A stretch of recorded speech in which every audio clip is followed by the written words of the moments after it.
My name is Gary Frater. I'm a celebrity social media manager and agency owner, and in the past I used to manage social media for Mike Tyson, Mark Sanchez, the football player, Brendan Schaub, Steven Crowder, and many, many others. And now, around 8 months ago, I went out and launched my own agency called Frater Media, and I'm going to give you the 10 things that I wish I knew earlier that maybe if you're looking to start your own social media agency or any sort of business, that hopefully you don't make the same mistakes that I did.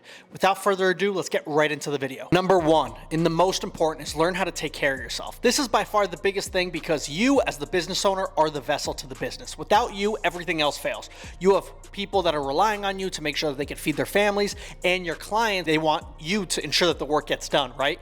And so you need to make sure that you're good. And one of the things that I've incorporated is meditating. Meditation has played a big role in all of this because your central nervous system, at least mine, is all jacked up because I'm all hopped up on caffeine all the time because I work with some very high-level clients, people that make over $1 million a year, CEOs, founders, executives, podcasts that want things done efficiently, they want things done quickly, and I need to make sure that I'm always on. That being said, in between those times of being on, I need to make sure that I'm taking care of myself because, again, I am the vessel and I need to make sure that things are operating smoothly, and it all starts with me. If I can think clearly, then I can make better decisions. And so you as a business owner, regardless of what you're going into, you need to make sure that you're delegating at least, an hour a day to just taking care of your well-being, because when you work a 9 to 5, you have a set schedule when you show up to work, and then you have a set schedule when you leave, right? And anything in between that, you can kind of do whatever. Maybe you have a side hustle or something like that, but you don't have something that basically everybody is relying upon you on. I also take baths with Epsom salt because Epsom salt basically relieves a lot of the stress and tension in your body, and that's something that's really, really effective, along with the meditation, along with working out 3 to 4 times a week. I'm trying to push it to 5 to 6, but I'll be honest, it's not as easy considering all the responsibilities that I have. This leads me to number 2, making sure that you're not doing everything yourself. And the more time you spend inside of the business, the less you're actually growing the business. That's something that a mentor once taught me, and I've been taking that to heart ever since.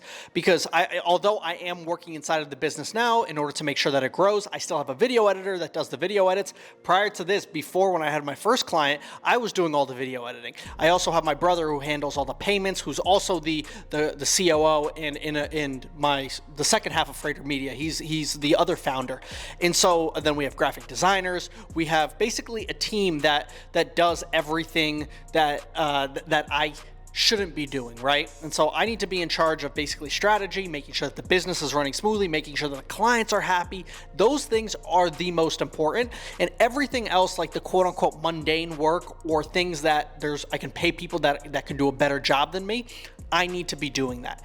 And so that's really important, especially when you're scaling a business, because again, the more time you spend inside of the business, the less your business is actually growing. You need to be going out there, getting sales, marketing, shooting YouTube videos, basically spreading the word and getting your message out there, who it is that you are and what it is that you do. Number 3, results are everything. Your clients do not care how hard you work on something. If you spend all day doing it, they just want the results.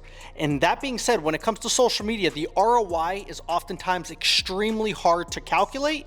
A lot of people like to ask, what's the ROI on this? And in marketing in general, it's quite difficult to basically calculate an exact ROI. That being said, as long as the numbers are growing and they're seeing some sort of progress, then chances are they're going to be at least somewhat happy with you, and they're going to keep you on as a client. But again, as soon as the numbers start dipping down a little bit, they're going to be scrambling to you for answers, and they're going to come to you and they're not going to be happy. So you need to make sure that any issues that are there, you address them, you're transparent about them, but ultimately results matter. And that is the first thing that people care about, the clients care about, because that's what they're paying you for. They're not paying you to work hard on their business, to take them on as a client. They don't care about any of that. They just care about themselves, which I understand because everybody is somewhat selfish, right? So the more results that you can show, the more results that you can drive for clients, then the more that you'll be able to charge later on for more clients, and the more case studies that you'll eventually have. But again, it all starts with the results, and that is ultimately the best business. You could have the best marketing and all that kind of stuff, which is great. I'm all about marketing, I'm all about social media, all of that stuff. But again, regardless of the agency or the business that you run, you need to be results oriented. And that is ultimately what clients are going to care about, and an unhappy client is going to basically kind of ruin it for you moving forward if you don't make sure that you do a good job. Number 4, marketing is a priority and not an afterthought. Listen, I know that being a business owner, you think that, hey, I don't really need to be on social media. I don't need to be posting content. I don't really need to be doing anything as long as I'm, driving results for my clients and taking care of my current clients. Yes, 100% that is important. But even regardless of the business that you're running, if a social media agency like mine, I still need to be out there in the public, and people still need to see my face and know what it is that I'm about. I need to be putting out value. I need to be shooting videos, putting out content, because ultimately you need to also be an example for your own product, right? If you own a social media agency like mine, but you're not putting out content, then it's like, what are you doing? But I would argue that any business that you need to be building out your personal brand, business brand, and putting out content. Because right now, heading into 2025, I'm filming this, at the end of December is the day after Christmas. Heading into 2025, and as we move forward in life, content, social media marketing is basically the quintessential piece to everything. If you can garner attention and then turn that attention into revenue, that is the secret to winning in business and building out a badass personal and business brand. I'm genuinely surprised in a lot of ways how businesses make it very, very far, considering they don't have a digital presence. They don't post social media content. I don't like to rely just strictly off word of mouth. I want to build something where I have inbound leads coming in at all times, and I get to pick and choose who I want to work with and who I don't want to work with, because I think that's a powerful place to be. And I don't think that relying on, outreach, cold calling is a smart thing to do, especially as we head into a marketplace where trust is the biggest currency. And the only way to build really good trust is either to already be working with the client and do an exceptional job, or have the person already know you, and that is through social media content. Number 5, one of the smartest things that I ever did was basically work 7+ years for somebody else before launching my own social media agency. And the reason is because not only did I learn the ins and outs and the tips and tricks and all that kind of stuff that comes with basically working for somebody else and making them a ton of money and then going out and doing it for yourself, but the biggest piece about it all is the connections that I made along the way. And you have no idea. Being a business owner, it's all on you. And so regardless of where you're at in your journey, whether you're thinking about starting a social media agency, whether you're thinking about starting any sort of business, it makes sense for you to garner all of those connections that are basically already in the industry. And like I said, because, you can call up somebody and somebody knows somebody that's going to need your services. Every client that I've had pretty much now I've gotten from somebody that I knew. And, yes, inbound leads are important coming from social media marketing, and people are getting to know you and all that stuff. That stuff is amazing. But again, relationships are extremely important, because that is another way to get clients and just further your career. Because, I have a guy that is very good at sponsorships on YouTube. I have somebody that I can call that, has a lot of connections to people in different industries, and maybe if somebody wanted to start a podcast, they're going to come to me first before they go to somebody else. So relationships are everything, and making sure that you're keeping up with those relationships, even as you stay busy as a business owner, is extremely important. Relationships are the forefront of any sort of business. Number 6, there's going to be a lot of people that are going to try to take advantage of you. If you're smart, you're going to do this in a way that you can minimize this by, pre-selecting clients that maybe aren't going to pay you and stuff like that. And you can kind of already tell who, usually the lower the price point the person wants to come at, or the more that they negotiate with you, you can kind of tell like where they're going to be, whether it's going to be a problematic client or not. But again, there's going to be a lot of people that are going to try and take advantage of you, whether it's pay you late, whether it's, claim that you didn't do XYZ for them. So it's very, very important that you basically either have contracts in place, or whether you're very selective on the clients that you do take, because not everybody has a good heart, especially when it comes to money, and people care about money more than they care about people. And, not all the time, but the lower price point that you do charge, the more likely you are to get some of those people that are, the sleazeballs, the people that are basically going to try and take advantage of you. So be very, very mindful of that.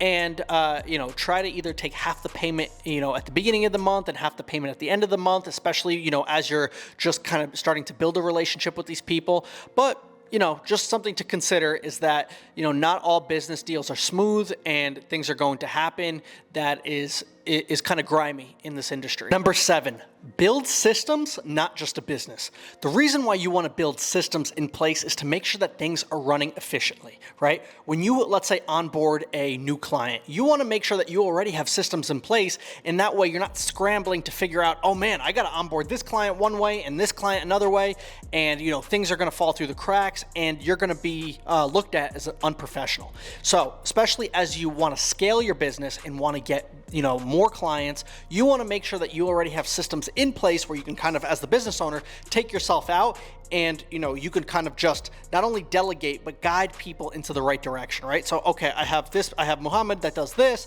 I've got this person, I've got Nick that does this, and boom, now you know exactly where things are headed, where things are placed, and that way you can streamline things and make it more efficient. Because like I said, the more that you work inside of the business, the less you're actually growing your business. Those systems and processes are going to basically, they're the structure and the foundation of your business, right? And without a solid structure and foundation, the house completely falls apart. You want to avoid having the house fall apart. So think, how can I streamline X task? How can I make it more efficient? How can I use AI to basically, take away some of the mundane work and maybe streamline that, make that process a little bit smoother so that I don't have to be inside of it every single day, and I can build a system in place that automatically does things. So something to think about, and this is something that I'm working on as well to make sure that I'm doing a good job of that. Because, like I said, I want an efficient business. I don't want to build the biggest agency. I just want to build the best agency that I possibly can and deliver the best type of results. Number 8, hire slow, fire fast. The reason why you want to fire fast is because businesses fail not only because of who they don't hire, but more importantly because of who they don't fire. The wrong person in your business will completely destroy it or tank it. If you know that somebody's not the right fit, basically right off the bat, you can kind of tell somewhat early on. You do want to give people a grace period and not fire them immediately, but you do want to make sure that this person is the right fit. And if you could see already that they're not the right fit, right? This is not a feelings thing. It's not that you don't like the person, but this is because that person needs to be the best at what they do, and they need to at least be willing to learn. And that being said, if somebody maybe isn't necessarily the best at what they do, but they're really willing to learn and they take constructive criticism very well, then you could absolutely give that person a chance to keep working at it and get better. Because some of those people are just late bloomers, and eventually, with a little bit of guidance, with a little bit of pushing, they can do some extremely great things and they could be your best employee ever. But if somebody's not at the right fit, whether that's culturally, within the company, a right fit, whether it's because